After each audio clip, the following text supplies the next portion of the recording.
All right, horror fans, tonight we're diving deep into a slasher classic that still gives me goosebumps, Halloween 4, The Return of Michael Myers. And what a return it was. Seriously, 10 years have passed since Michael Myers' last rampage in Haddonfield. Everyone thinks the nightmare is finally over, but of course, they're dead wrong.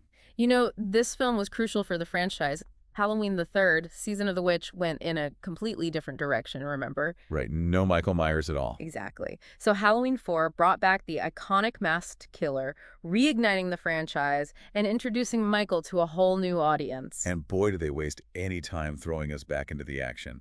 It's a dark and stormy night, and we find ourselves with Michael being transported from a mental institution. Talk about a recipe for disaster. Right. What I find so effective about that opening scene is how quickly it establishes that Michael is back and he's as terrifying as ever. It's masterful, really. Years locked away, practically catatonic, yet the moment those ambulance doors slam shut, boom, that same chilling, calculating evil. It's not just escaping. He's making a grand return. It's deliberate. It's like he's aware of what's happening. And then there's that moment, where Michael overhears them talking about Laurie Strode's daughter, Jamie Lloyd. It sends chills down my spine every time. Right. It's like Michael's obsession with his family, with his bloodline, is what draws him back to Haddonfield. He's not just after random victims this time. Yep. He's driven by something deeper, something more sinister. This isn't about random killing. He's fixated on this connection, this dark legacy. It really adds a whole new layer of creepiness to the story, doesn't it? Absolutely. And speaking of Jamie, we're introduced to her living with a foster family, trying to have a normal life. Trying to. But you can tell something is off right from the start. The nightmares, those shadowy figures in the mirror. Director Dwight H. Little, he really knew how to build suspense. Those flickering lights, those distorted reflections. It's subtle, but it creates this suffocating atmosphere of dread around Jamie. You just know something terrible is about to happen.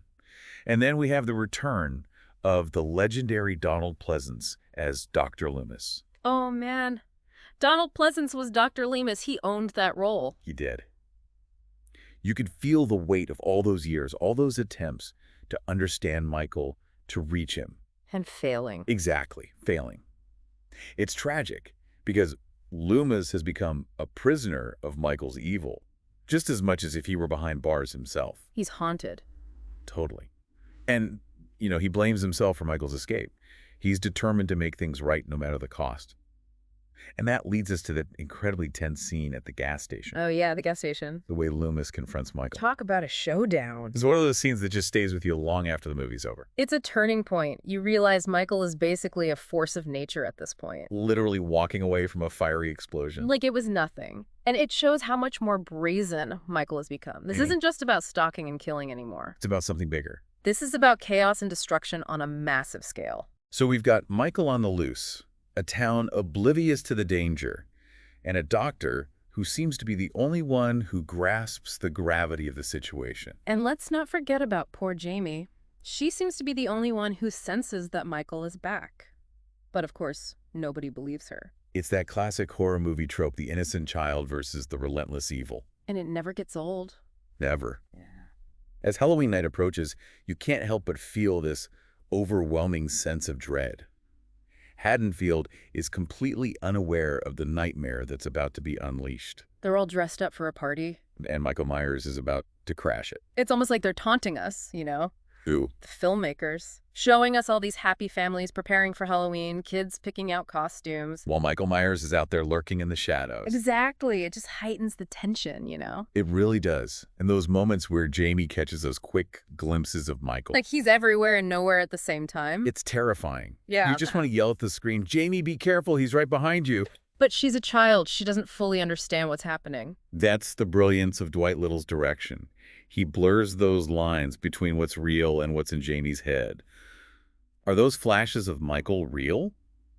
Or are they manifestations of her own trauma, her family's dark history? It messes with your mind. And meanwhile, you've got poor Sheriff Meeker running around trying to keep a lid on things. Talk about a thankless job. He's a good man trying to do his duty, but he's completely out of his depth. He's dealing with the impossible. How do you fight something that's basically pure evil? You can see that struggle reflected in the townspeople, too. Oh, absolutely.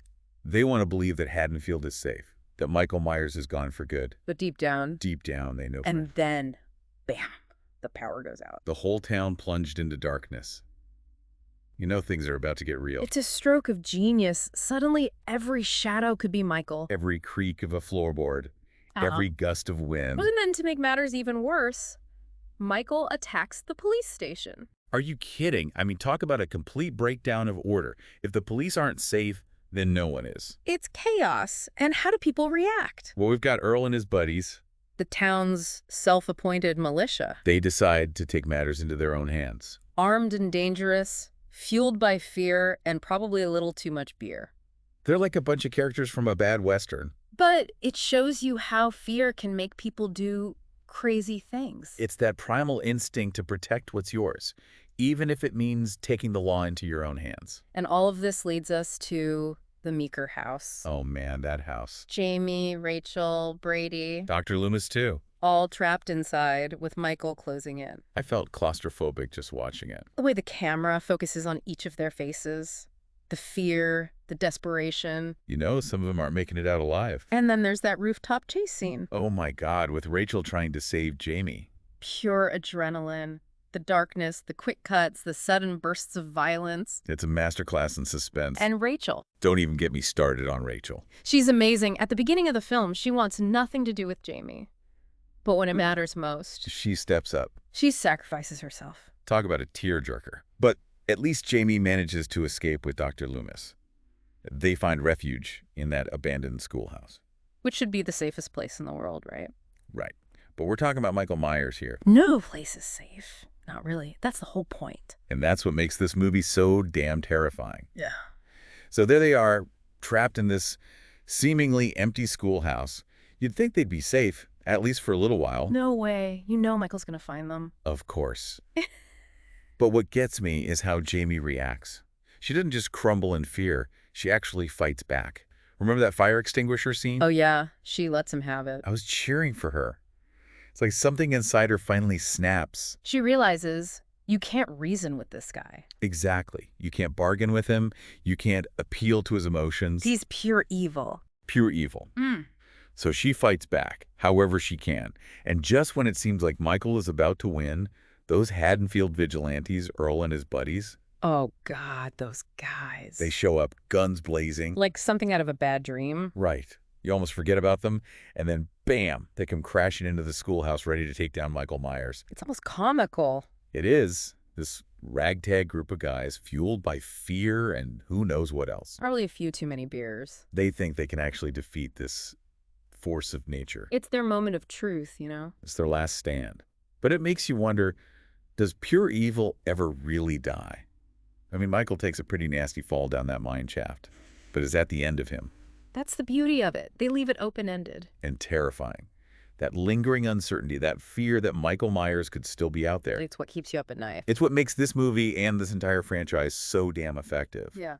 But then, just when you think it can't get any creepier, we get that final scene with Janie. Oh, man. Talk about a gut punch. Right. Seeing her in that clown costume. Just like Michael's old photo. Exactly. And then she attacks her foster mother. Michael's evil has infected her. It's like he's passed the torch, so to speak. It makes you wonder, is evil something we're born with, or is it something that can be created, nurtured? Heavy stuff. It really is. So where does that leave us with Halloween 4, The Return of Michael Myers? For me, it's a masterclass in suspense. It's a slow burn that gets under your skin and stays there. And that ending, wow. Just wow. It's the kind of ending that sparks endless debates, right? Exactly. What does it mean? What happens next? It's what we love to talk about. And that's why Halloween 4 remains a classic. Absolutely. Well, folks, there you have it, another deep dive into the heart of horror. We hope you enjoyed our analysis of Halloween 4, The Return of Michael Myers. Don't forget to like, comment, and subscribe for more deep dives into your favorite horror flicks. And be sure to let us know what cinematic terrors you'd like us to analyze next. Until then. Sweet dreams.